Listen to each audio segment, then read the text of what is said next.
What's up, guys? Welcome back to another episode of the Rap and Wrestle podcast. You guys know me. My name is Derek. You can follow Rap and Wrestle on Instagram, Facebook, and Twitter at Rap and Wrestle. Check out all the episodes on Instagram, on YouTube, on Apple Podcasts, anywhere you get all your streaming platforms. And today, a very special day. Got a very talented young man with me that's on the rise, literally. Gabriel Skye, what's up, bro? How you doing today, man? What's going on, man? Thank you for having me, bro. This is awesome. Yeah, man, definitely. Man.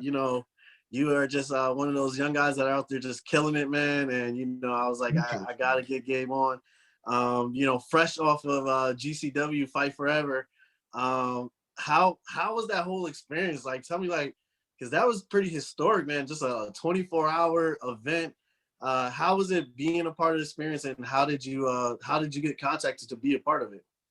Man, it was crazy. The vibe was definitely different, especially because not so many people do 24-hour wrestling shows like that. So for Game Changer to do something like that right now, especially the state that we're in, and just provide a platform for young guys like myself, and then to have veterans there like Homicide and Redbeard and all these guys there, it was just it was really special. It was like a real special event, it's like it gives you like WrestleMania vibes almost, you know what I mean? Especially the night before where you're just like, oh man, I can't wait to just like get there and just be in the ring, just, doing my shit, you know what I mean? So that was awesome, especially for me to be a part of that, to wrestle Ken Broadway, who's also on the rise right now, killing shit. That was awesome. Yeah, man, just the whole vibe of everything was great, VXS is on the rise, so to be a part of their block at 5 p.m. for Rockstar Nights, that was great. And everybody there was just on their toes, everybody's stepping up. So it's like, there's no room for error, there's no room for small mistakes and stuff like that. It was like, all right, this is a worldwide platform, we're going 24 hours, we got tens of thousands, maybe hundreds of thousands of people watching us. It was like, all right, it's go time, and I feel like that's exactly what we did out there, man. It was great. Yeah, definitely. You guys, you definitely killed it. How did, from you looking at your performance, how do you think you did? From the outside, it looked amazing, and just to show respect, between you two at the end of the match was also amazing. But personally, how do you feel that the match went? I feel like we killed it, man. I feel like we really killed it. I feel like for me and Ken, us both just, two kids from New York who just want to be the very best. For us to go out and do that, I feel like we really stood out, and we just, killed shit. You know what I mean? Like I wanted to just bring the very best out of him, and I know he wanted to bring the very best out of me. So it was like, I wanted to hit everything that I know people would remember and look back on and show respect for. You know what I mean? Like wrestling is an art form in itself. So for us to go out there and tell a story about these two kids fighting to be the best, and then for Ken to have wrestled 2 previous matches before that, man, like a lot of respect for that too. So honestly, I think we really killed it, man. It almost like doesn't hit you till a few days later. Yeah. You know what I mean? After being on such a big event like that, and then having such a good match like that stood out, like it's almost like, damn, like I really did that, so I'm proud of that match. I'm proud of my work that we did on Saturday.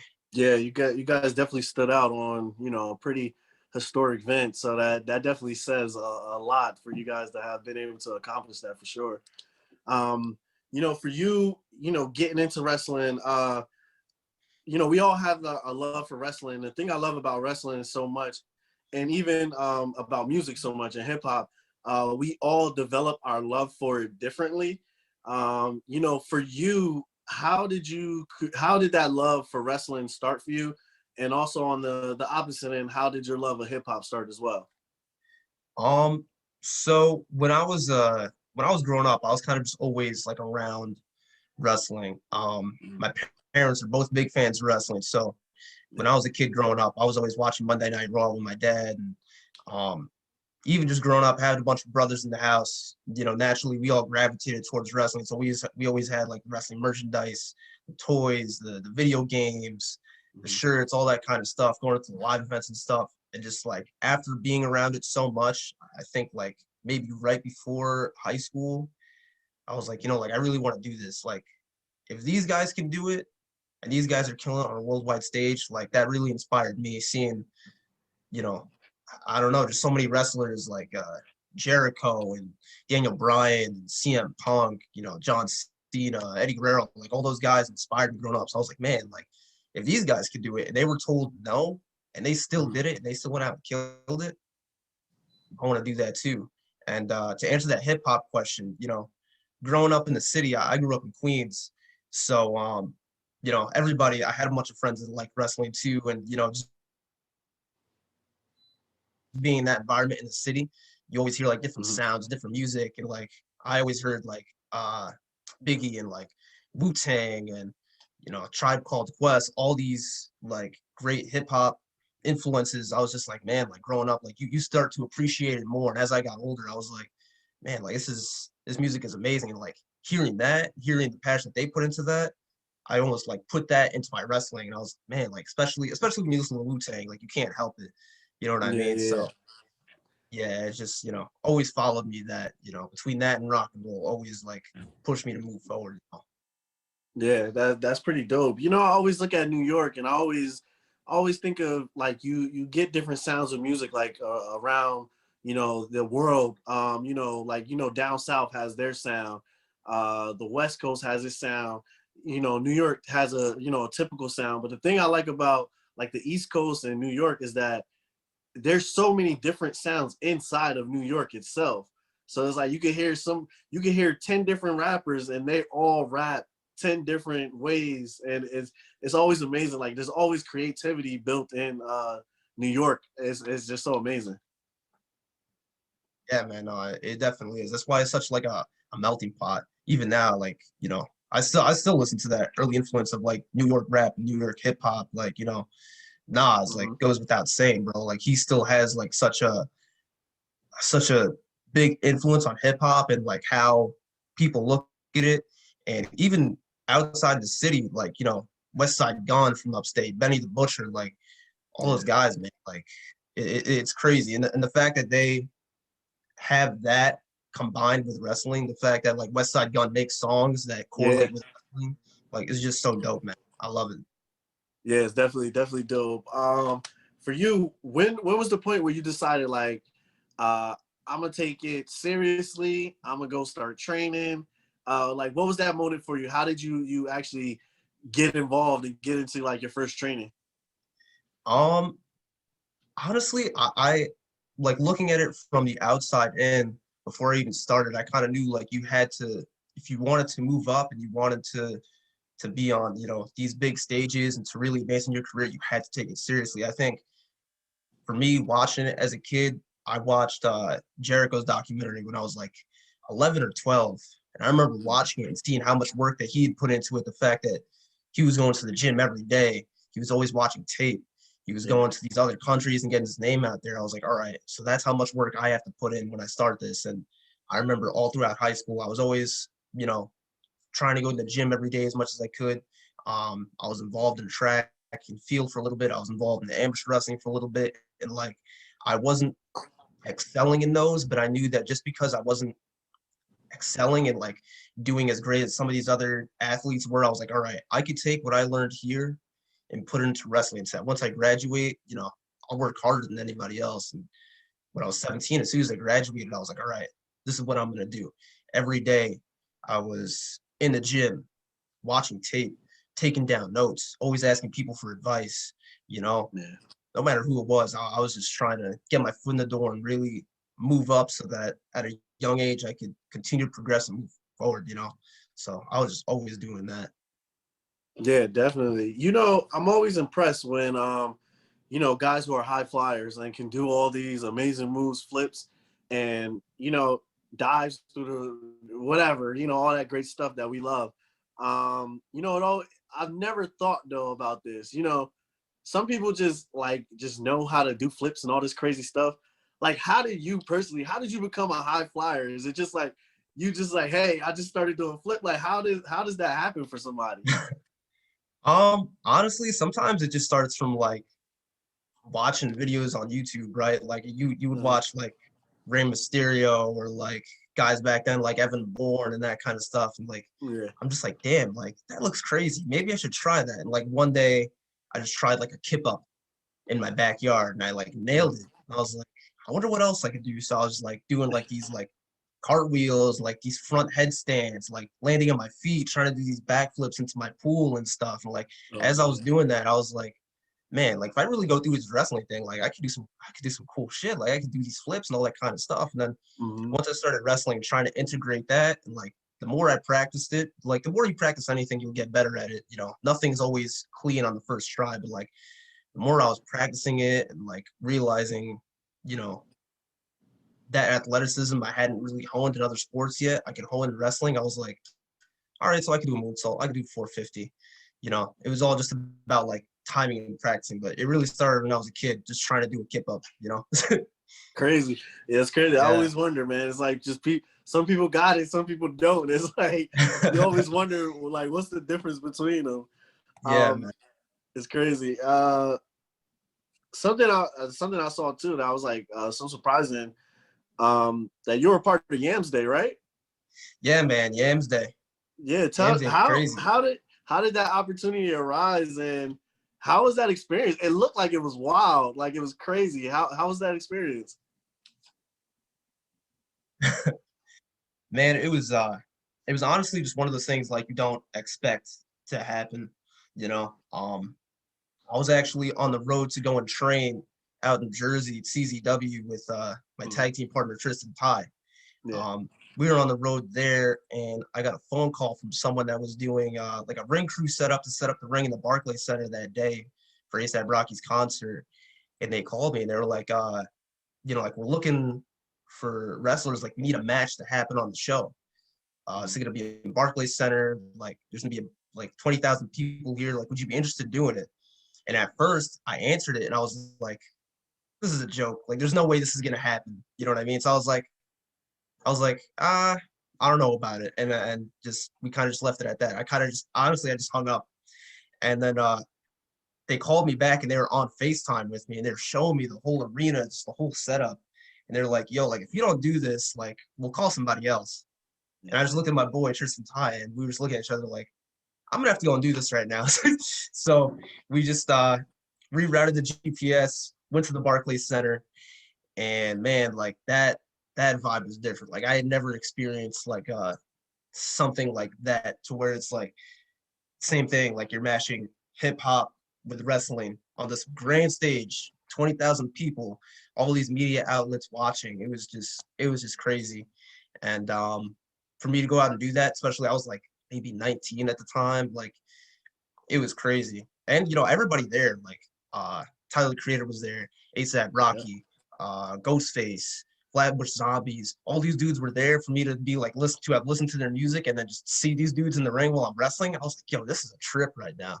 You know, that whole Yeah. vibe, man, that whole night was lit, man. It's crazy. Yeah. I can imagine, man. It sounds like it was nuts. It really was like Did you just a big party, you know? That's yeah, really what it was. do you get any time to like, can you like actually talk to the talent, or was it not even like enough time to even really do stuff like that? Nah, there was time, you know, there was times when we were in the ring and I was just chilling with them. Me and ASAP took a picture, I think like right Oh after hit wow. like a frog splash and he hit a stunner on the dude.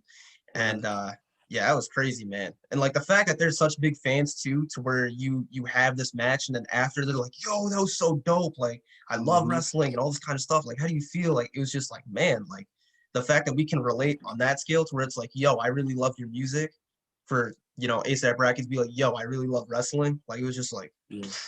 this is wild, you Yeah, know? that's dope. That's pretty nuts, man. That's Yeah, like my man. ultimate goal. My ultimate goal is to have like something like a Yams Day that's like just Yeah, hip man. hop performances. I think that would just be so dope, man. We definitely need more events like that, man. Like, especially right now to bring the culture together like that, like it's amazing. The whole vibe, just like being out there and like yelling and then having all these 20,000 people yell back at you. I was like, this is crazy. You know, I love it. Crazy. That's what I want to do every night, you know? So for you, Gabe, like what are your goals for like this year? I know you're still young into your career. You know, even though you're still killing it right now, but what are your goals for you for like this year? I'll put it on a smaller base. And like, what are you trying to, accomplish for the whole year of 2021? This year, I really just have a few goals, but I really want to prove that I'm one of the best. I want to prove that I'm one of the best, and I want to prove that I'm one of the best on a national platform. You know what I mean? Yeah. So many guys my age, we have a lot of similar experiences, whether we've been wrestling 4 years, 5 years. Some of these guys that are my age have been wrestling for more than half a decade. And I really just want to prove on a national platform, on a national scale, that I'm one of the best. I want to prove that I can be someone that's at the forefront of this generation and that can help this wrestling youth movement and this culture just move forward. Yeah. I want to be a part of that. And I just want to create something that everybody will look back on years from now, even, past when I'm done, that people look back on and be like, man, like he really stood out. He really made a difference. He really inspired us. So that's what I want to do. I just want to prove that I'm one of the best on a national platform, no matter where it is, man. Yeah, definitely. You definitely can see you're headed that way. For you, how do you feel like when you first started to where you're at right now? How do you feel like you've progressed in that small amount of time? Um, it's always different to look back on. Like I actually, right before, I think maybe the day of the Game Changers show, Fight Forever, I think that was the 4 year mark of when I had made my debut. Yeah. Looking back, just 4 years ago, I always wanted to be doing what I'm doing now and moving up. And just, each year has been so different from the last that it's like, 2017, I just made my debut. 2018, I had just won, my first few championships. 2019, I had done that. I had done Barclays, just like started blowing up. And 2020, same thing. I was always only moving forward. And now 2021 to be headed in that direction even more, to where now I'm proving myself with other people that are my age, and not even just that, but people that are on TV and getting all this national exposure, being some of the best. Um, it's crazy to look back on, because 4 years ago I was like, all right, I want to be doing that. I want to be out there every night, giving 110% no matter where it is, just proving that I can be one of the best. I think I'm still on that route right now, and I can't wait to see where I'm at in just a year. Yeah, man. Yeah, definitely. But what would you say? What would be advice that you would give to someone that was where you were at 4 years ago, just getting started? What would you tell them, and things to do, and the way to go about themselves? I would tell them, don't let anybody tell you no. Don't let anybody tell you that you can't do it. Don't let anybody tell you that you're not good enough to get to here or to there. Work as hard as you possibly can, because at the end of the day, that's how you're going to get rewarded. You have to put in, you're going to get out exactly what you put in. You know what I mean? Being in the gym every day, making yourself look like an athlete, standing out, always just being the best that you could be. That's gonna, for me, in my experience so far, I feel like that's what's gotten me to this point right now, is just every day, even without being in the ring all the time, every day I put 110% into what I'm doing, whether it's being in the gym or watching certain matches, trying to break down my matches and seeing, okay, what can I do better? What shouldn't I do? What can I do more of? What are people really paying attention to? Always learn to take criticism and reflect on what you can do to make yourself better, not just as a you but as a human, you know? So that's what I would say. Don't let anybody tell you no, and just work as hard as you possibly can. Oh yeah, that's a very good advice. Are there any opponents? I know we always have, wish lists and, fantasy booking and all that good stuff. Yeah. But is there anybody else that you're seeing out there on the, indie scenes that you think is just killing it, that you would like to have a match with? Right now, for me, at the top of that list, we were supposed to have a match last year at a promotion, but just due to certain circumstances, we weren't able to get it. Right now at the top of that list for me is Homicide. You Oh, know, wow. I have a lot of appreciation and respect for what he's done, and to come from that similar lineage of New York wrestlers that have Hmm. made their stamp on not even just this area, but in professional wrestling as a whole. I have so much admiration and respect for that to be to step into the ring with him one-on-one, man, it would mean world to me. And I feel like if you really want to prove that you're the best, if you really want to prove that, you're next up, whatever people are saying, you have to go through someone that's done all of that. You have to go through someone that's, knocked down the barriers, that's been to the top before. You have to go through a legend or veteran. And to do that with Homicide would mean the world to me. Yeah, that would be amazing, man. So far, let's say people that you've been in the ring with already, is there a match that sticks out to you or that is always your favorite? Like if somebody said, you told somebody, hey, I'm a wrestler, and they said, all right, show me your best match. What match would that be for you? I would point them in the direction to me versus Tristan Ty Yeah. from a BCW show that happened in Queens about almost 2 years ago at this point. We went out there, we just wanted to do the exact same thing that I've been saying before, just prove that we're some of the best. And, for me to do that against, my brother, my tag team partner, we were willing to go to any length to really prove that, to try to be the best and to try to, show that, like, we're next. Like, this is going to be ours soon, you know? There's a point where we were just hitting each other so hard. It's like, you can't even feel it, to where it's like, you hear the crowd, but it's like, you almost zone out, to where it's like, you're back and forth, just bam, hitting each other, bam, bam. There's where it's like, that's competition right there. And that's what I love. So to do that against Tristan was like, definitely one of my favorite matches. That's something that I'll point to a lot of people. They're asking, where can I see one of your best matches, or what's one of your best matches, one of your best opponents? That match right there against Tristan Ty. Awesome. You talk about Tristan Ty, and you guys together above the rest, and for you and you guys, what does that mean or signify to you? I know you said it's a lifestyle, but above the rest and the catchphrase "fight or flight," what does that mean to you specifically? Above the rest just really means to constantly prove yourself. It's all about consistent elevation. A lot of people say you're only as good as your last match, or you're only as good as your next match. Above the rest, we're the best every single time that we step in there, no matter who it's against. Every time we're on a show, we stand out and we show out, no matter where we are.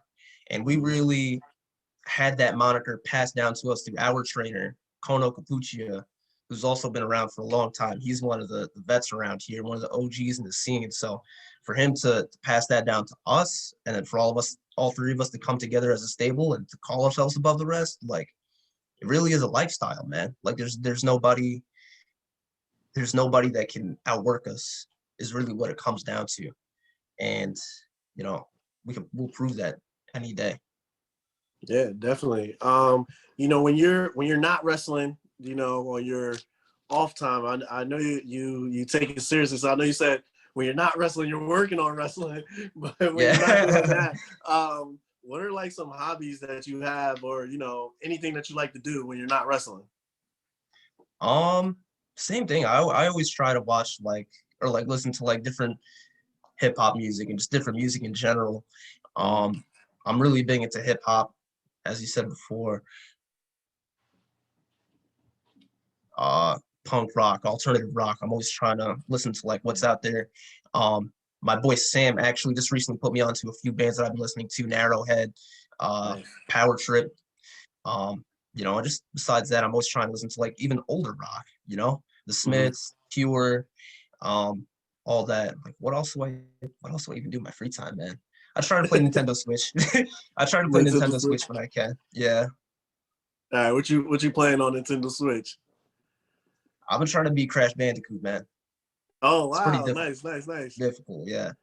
That's a They classic, bro. remastered it, so it's like all like difficult and just like intricate now. It's where it's like you get stuck on a level for like a few weeks and you're just like, I'm not playing this anymore. And then you go back Crazy. one day on a random day, you're just like, I can do it. So yeah, man. Crazy, man. Dude, when Crash Bandicoot was like coming out, man, I was probably like half your age, right? At that time, man. It's like it's crazy. Oh man, Um, that's crazy. so if somebody asks you, there's a lot of there's always debate around this, but if somebody asks you who is the best wrestler and who is the best hip hop artist of all time, what would your answer be to that? The best wrestler of all time. Eddie Guerrero. Eddie Yeah, Guerrero, easily the best wrestler of all time. There's like a lot of people say, like, I don't know, like it's difficult for me. It's a toss up. It's like Eddie Guerrero, Shawn Michaels, because like you can't, there's no one that matches their charisma or their energy or their wrestling skills. So it's just like they're just so perfect for wrestling that you can watch one of their matches and just sit through it and you're entertained every single second. Like yep. that's what wrestling is all about. It's like the skill, the competition, the entertainment. Like Eddie Guerrero, Shawn Michaels, I would say for sure one of those two. Hip hop artists, oh, man, I know that's tough. That's a tough tough. one. It's tough, man. For a long time, I was saying Nas.